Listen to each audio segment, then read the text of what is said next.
Hello everyone, welcome to the channel. In today's video, we're going to talk about a lens. It's Voigtlander Nokton Classic 40 f1.4.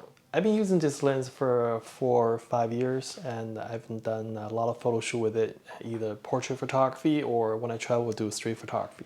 So I would like to share my experience with this lens, and then what I think is the strength or the potential drawback of this lens. And then we're gonna look through some sample photos to see how this lens perform in the real world. Okay, let's get started. So first, let's talk about the build quality and the handling of this lens. So this lens is made by a company called Cosina and was released in early 2000. And the Nokton is named after a series of lenses released by Voigtlander back in the 1950s. Those lenses is famous for with a large maximum aperture and a great low light performance. So this lens is made of a full metal, and I think it's other than the zoom, not zoom, the focusing turning knob, everything else is a full metal. The front ring, I did research, is made of solid brass with chrome finish, which makes it super durable. You can see I've been using this lens for 5 years, and it still looks just like a new one.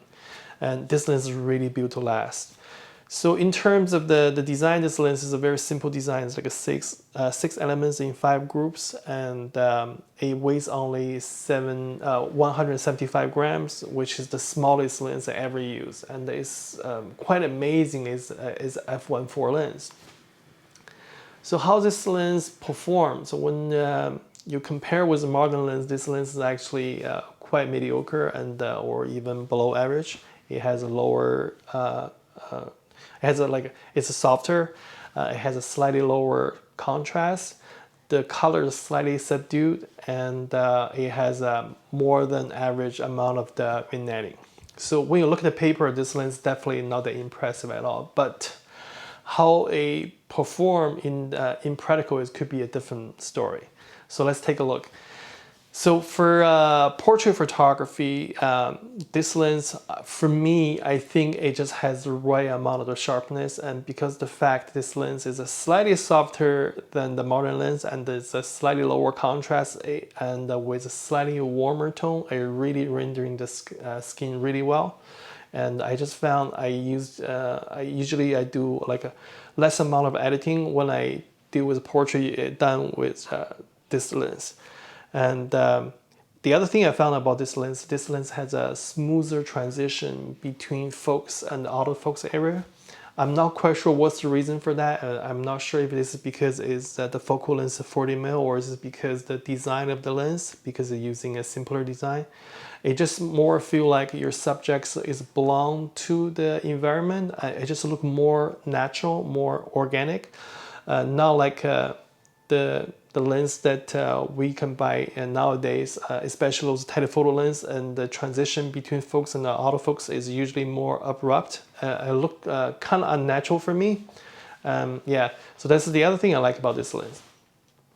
So is there any drawback for this lens when you're doing portrait photography? And there are definitely a couple things to be desired. The first is the corner sharpness. This lens is sharp enough for me, or has the right amount of sharpness, just the right amount of sharpness for portrait when you keep your subject within the 2/3 of area in the center of the frame. But if your subject is away to the edge of the frame, you will see the resolution drop too much, and then that's when you need to do something differently. So usually to solve that problem, you have to stop to f2. After you hit f2, this lens performs just like any modern lens, with a much better, much higher contrasty, much higher level of sharpness. But the thing is, you lose the character of the lens as well. That's just a balance game. You just have to play over there. So that's one thing. The second thing is about the bokeh. I know bokeh is something is very hard to measure. It's very personal preference, but based on my experience, my feeling is this is applied to many other lens, vintage lens or lens using an old design. Is the bokeh, when you're shooting against a busy background, the bokeh just make the background look busier, more messy. It just I found like when I shooting with a similar background, usually modern lens do a much better job. Like for example, like using Zeiss Mills 50 f1.4, usually shooting against busy background, I usually get a much better result. Just something with this lens I'll try to avoid. And then you don't have to be super picky. You just need to make sure that the backgrounds are slightly, less busier, and then you will get a much better result. Okay, now let's take a look how this lens performs on the street photography or travel photography. Other than the fact I mentioned about like that classic, the vintage, you know, the timeless look, and then which is really good if you're going to some like a historic site, and then when you're traveling, and then you really get the right mood. I really like that. Other than that, this lens also have some other benefit. The fact is a 40 mil and make it a really versatile lens, because you can use this lens to easily single one subject from the busy background. Or you can use this lens to incorporate a lot of environment to tell the story and add more like to show what's around your subject to tell the story. So you can use this to do both. So actually this is applied to the portrait photography as well. Like my free focal length for portrait is usually between 35 and 50, and 40 is kind of like a bit in the middle. So it's a good focal length. So early this year, I went to Havana, and then I only brought two lenses. One is 24-70, the other one is this 40 f1.4, and I found myself using the 40 f1.4 a lot more. And then when I came back home and started picking the photo, I found most of the photo I picked were done with this lens as well. So I think 40 mil focal lens might be one of the most overlooked focal lens in photography, and yeah. So it's just not that popular, but actually it's really an amazing focal lens. Okay, there's also another thing I really like about this this lens for street photography is this lens adds a certain level of glow. It's more obvious when you're shooting against like a high contrast scene, for example, like a strong backlighting, or when you're shooting during the night. It's just like the contrast is higher, and then so what happened is the image just has a certain level of glow to it, and then this is the case for street photography and also the case for portrait photography.